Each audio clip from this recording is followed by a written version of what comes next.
How's it going, everybody? I hope you're having a glorious day. Today, we have gotten a surprise 34,000 capital peak points. So let's jump right in and see what kind of attacks I did and how I was able to do that. It is probably no surprise that we are taking out a couple of barbarian camps. Now this one is worth over 6,200 points, which is kind of crazy.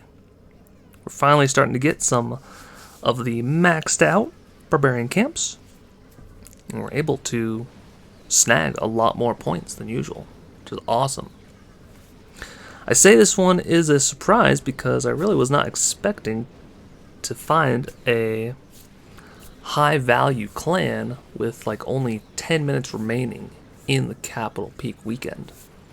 So, very nice surprise. But we'll definitely go over some of the strategies in which I use and how you can hopefully get some similar results in your clan. Now this is District Hall level 9 versus District Hall level 9, so we have a little bit more offense and the bases are a little bit tougher, but still nowhere near maxed out. But as you can see, we did use the air to clean up the barbarian camp. It's one of my personal favorites. So let's jump right into the next one. It was on the previous raid, and it was another barbarian camp cleanup. However, this one was worth almost 7,000 points. This base in total was worth about 10,000, but I kind of messed up the first attack, so we're able to barely save it this second attack. Luckily, those air bombs were directly targetable at the beginning.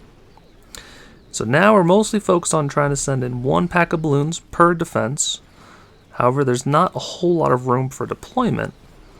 Finally, now that the trash buildings go down, it actually opens it up closer, because we still have this one rocket artillery, which is very, very scary when you have only a few balloons left. But we have the army of the air skeletons coming in, and slowly but surely these balloons take out the remaining defenses. Now we can directly target the rocket artillery, and it is no problem. So, even though a base may look scary, if you're very good with the rocket balloons, then it is not a problem at all. We're also going to take a look at the Wizard Valley. Coming in with the first attack, spotted a kind of unusual layout where they haven't really moved too much stuff around. So a lot of times it's all about just protecting your super wizards as long as possible, because you can mow through a large portion of the base. So here we're just waiting to clear out this quadrant with the air bombs and the wizard towers, and then we'll start sending in the rams to help distract. The rams are very important because a lot of times the giants will group up and they will kind of pool to one side, but if you have a few rams, you can use them just in case your super wizards go off in a different direction. So now we got kind of lucky where only 3 of the super wizards split off, and we have a nice line of skeletons to reinforce.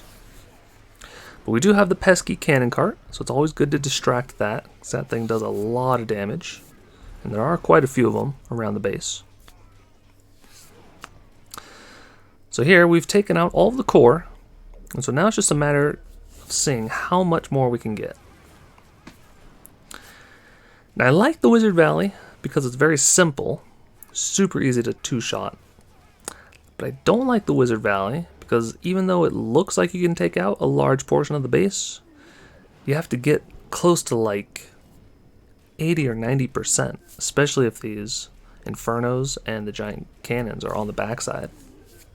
Because as you can see, we only get just under 4,000 from this one attack. So had we gotten 2,000 more, we probably would have maxed out the potential and gotten around 36,000. But let's take a look at a mostly basic layout of the Skeleton Park. They did move their rocket artillery, which is kind of interesting.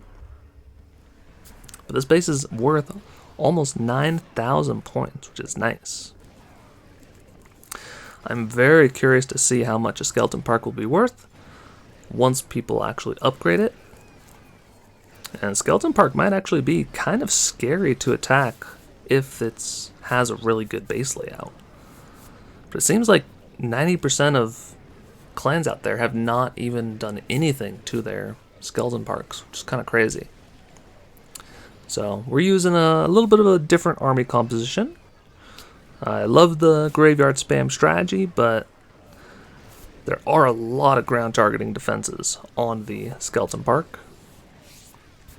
And with the basic layout, there are some key weaknesses. Like you can use the Ram Barbarian with 1 pack of minions, take out this giant cannon up top. You can use a P.E.K.K.A. to mostly tank for the core and get to the bottom side of the base. You can also use a few hogs to take out the remaining defenses. Get a little bit more value. Try to protect the P.E.K.K.A. as long as possible. We're starting to run out of steam, especially as the back end minion hut has locked onto the P.E.K.K.A. The minion hut is like useless versus, you know, a spam skeleton strategy, but when it locks on to a high hit point unit, it is devastating.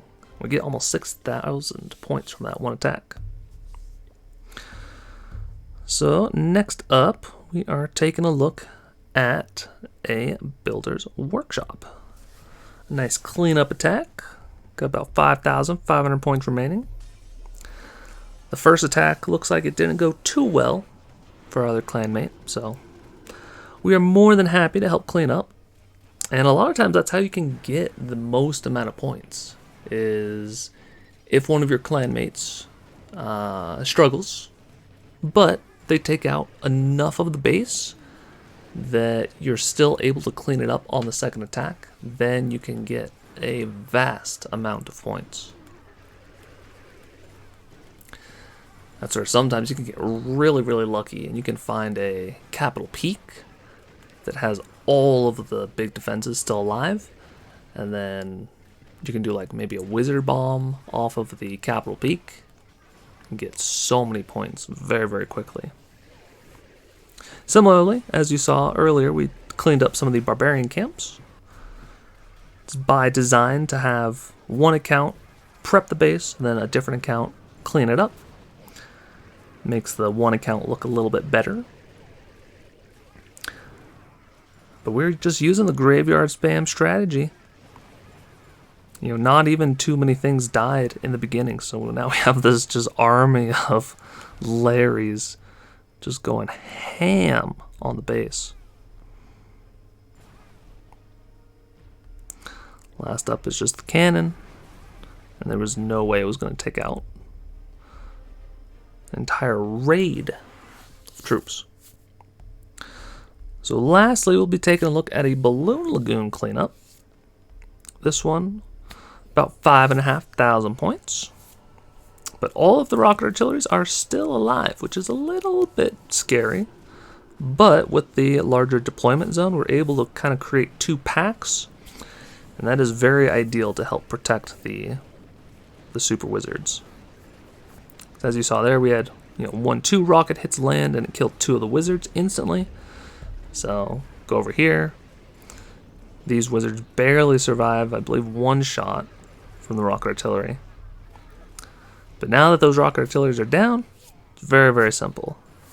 Just take out a couple of bomb towers, create some pathing, and just clean up the rest of the base.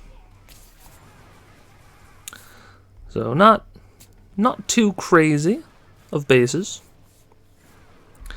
And we only really messed up on that one attack versus the Wizard Valley, so If you're able to get around 6,000 points per base, then you too can get over 34,000 Capital Peak Gold. If you found this video helpful, I encourage you to like and subscribe. Helps me out a lot.